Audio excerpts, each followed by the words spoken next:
So, can we have the burger but without the tomato, and with tomato sauce but not barbecue sauce, and no chicken salt on the chips?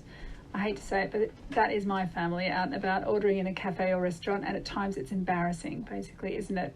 Do your mob do that? My kids are amazing and lovely, but we have spent far too long living in America. We just moved back last year, and they have learned not to stick to the menu. But you know, the amazing thing, more often than not, is the waitress or the waiter. They don't glare or stomp off. They smile at my kids. They even agree that the burger's so much better with the tomato sauce rather than the barbecue, and then they bring what was asked for. And I think at that time and every time since, are you being paid enough? Do we value what you do enough? Because that's just our table and there's 10 others, and everyone has their own special way of wanting to be treated. And somehow the atmosphere doesn't reflect that stress. The vibe is altogether different. So here to talk the amazing skills of young people in hospitality and whether they're recognised enough and rewarded is David Farrugia from the University of Newcastle. David, thanks for joining us. Thanks for having me. Now listen, waiters and bar staff, they don't just take orders and bring drinks, do they? What else do they bring to the workplace? Well, we've done research with young people working in hospitality over the last few years, and young hospitality workers are really aware of the significance of their labour for the kind of experience that people have when they go to a bar and a restaurant. And what they tell us is that it's not very difficult to, for instance, pour a beer and hand it to someone. And we know that we can have a beer at home if we want. What we go out for is the experience of being in the venue and the experience of taking in the atmosphere of enjoyment that's available in different kinds of venues. And workers are aware that the interactions that they have with customers and their overall presence in the venue is really key to the atmosphere that everyone in the venue experiences. So when we spoke to workers, they said to us, our job is not just to serve beers. Our job is to create an atmosphere or a vibe. And by doing that, we enhance the experience that customers have in a venue, and we also enhance the value of the products that are being sold in a venue. Because of course it costs a lot less to drink a beer at home. But we nevertheless go out to bars and pay quite a lot more to drink a very similar beer in a different space. And so it's the workers in that space and the interactions that they have with us that produce the atmosphere that allows us to have a very different experience in drinking that beer and in hanging out with our friends than we would have otherwise if we weren't there. So David, what you're describing, it sounds very nuanced and kind of multi-layered. Of course, these workers are generally categorised as unskilled, but this doesn't sound like a lack of skills. In fact, it sounds like they're operating in this is a high functioning operation they're performing. Well, that's right. I mean, hospitality labour is widely regarded as unskilled, but what it actually requires of workers is a really finely honed capacity to recognise the different atmospheres that are being sold and offered to consumers in different venues. So a good hospitality worker will be able to recognise the particular atmosphere or the vibe that's on offer in a venue, and will be able to behave in a way that facilitates that vibe for customers. And the key thing to recognise here is that the hospitality industry offers a whole host of different kinds of atmospheres to different consumers, and it's in those atmospheres that the distinctive nature of a venue can be found. So a venue might have a kind of grungy alternative aesthetic, or it might have a more kind of hip upmarket aesthetic, and a worker needs to be able to recognize those as they walk into a bar and then behave in a way that contributes to that kind of atmosphere. So workers have a really finely honed capacity to understand that, to recognize that, and then to contribute to the atmosphere that's on offer in a bar. Workers also in different kinds of venues also need to be able to recognize what different people are hoping for from an interaction. So a restaurant worker may have a series of tables that they're dealing with. Each table might have a different set of interactions that are happening at it, and the restaurant worker needs to recognize the dynamic between the people at the table and fit into that dynamic in a way that those people are going to enjoy. So the people having their first date versus the businessman having lunch versus an arguing couple versus that. You've kind of got to be part social worker, haven't you? Well, those are all great examples, and they're all actually examples that our participants have actually used with us when discussing the different kinds of interactions that are expected of them. So yeah, you might have to facilitate a kind of romantic atmosphere when a first date is going well. You might have to recognize the authority of a manager who's taken their staff out to lunch, who's got a corporate card. But also, if you're working, for instance, in a bar or in a late night venue, you might also have to manage interactions with people who may have had a few drinks, and you have to keep an eye on a whole group of people, some of whom you might be watching to make sure that they don't become problems for other patrons. You might also have to keep an eye on people who you think might be at risk of sexually harassing other customers or indeed other hospitality staff. So there's a huge range of capacities that hospitality workers bring to their work. The ability to recognize the atmosphere on offer in a venue, the ability to interact in a positive way with a whole host of different people, and the ability to keep an eye on a large and complex interaction within a venue in order to make sure that everyone stays safe.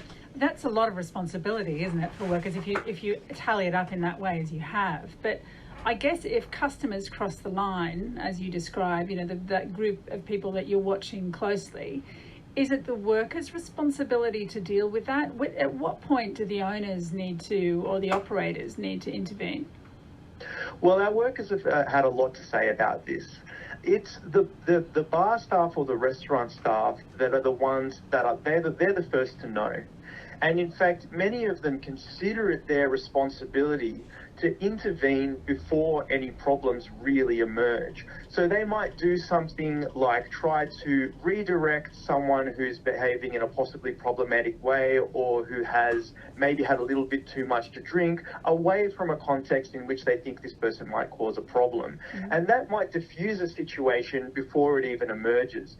But also, hospitality workers are interacting with customers all the time, and it's not unusual for those interactions to become disrespectful. Or indeed, especially for women, for those situations to turn into harassment. Absolutely. It is such a huge part of hospitality work for young women. Sexual harassment is a constant threat and something that they're dealing with all of the time. And one of the things that the young women workers that we spoke to said was that the key thing in managing something like sexual harassment is that your employer empowers you to deal with it in an assertive way.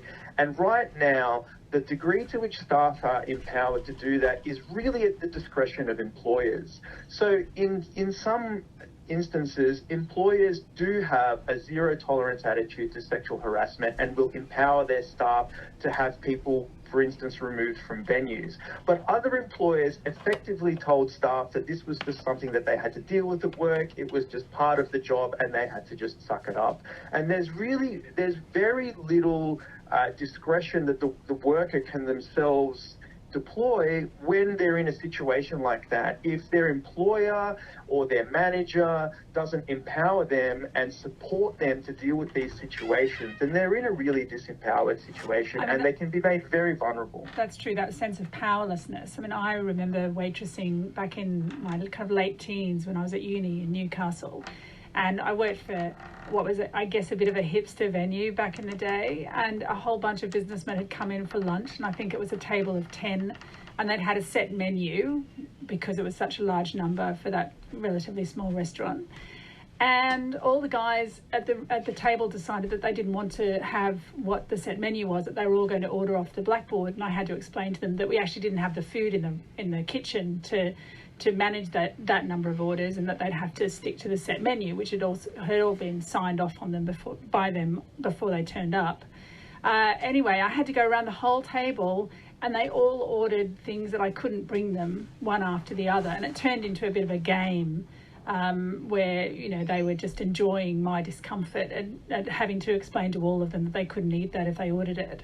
And I remember walking back into the kitchen and bursting into tears just because it was a really difficult, I was kind of feeling really powerless and really impotent, and I didn't know what to do. And the greatest thing was that my boss, who'd been looking out the window of the kitchen, saw what was going on, and he walked straight out and he said, "All of you, you've made my waitress cry. Your behaviour is unacceptable. Please leave. And he threw them all out. So hero boss of the year. Look, he sounds like a great boss. It's really important that employers have an eye to that. And staff are also really good at supporting one another and providing emotional support to one another as well. But what I think your story really speaks to is the fact that hospitality workers, their identities and their status as really human beings are on the line when they're working, and they're vulnerable to being disrespected in ways that we would never otherwise be susceptible to. We would never routinely in our day-to-day social lives be vulnerable to being deliberately humiliated by a whole group of random strangers, and yet that's what your story actually describes. And this is a result of the fact that despite the fact that hospitality workers are such a key part of all of our day-to-day lives, they're regarded as occupying a low status, at least in their interactions with customers when they're actually serving them. And this is connected with the notion that hospitality labour is unskilled, and it's connected with the overall devaluing of service work.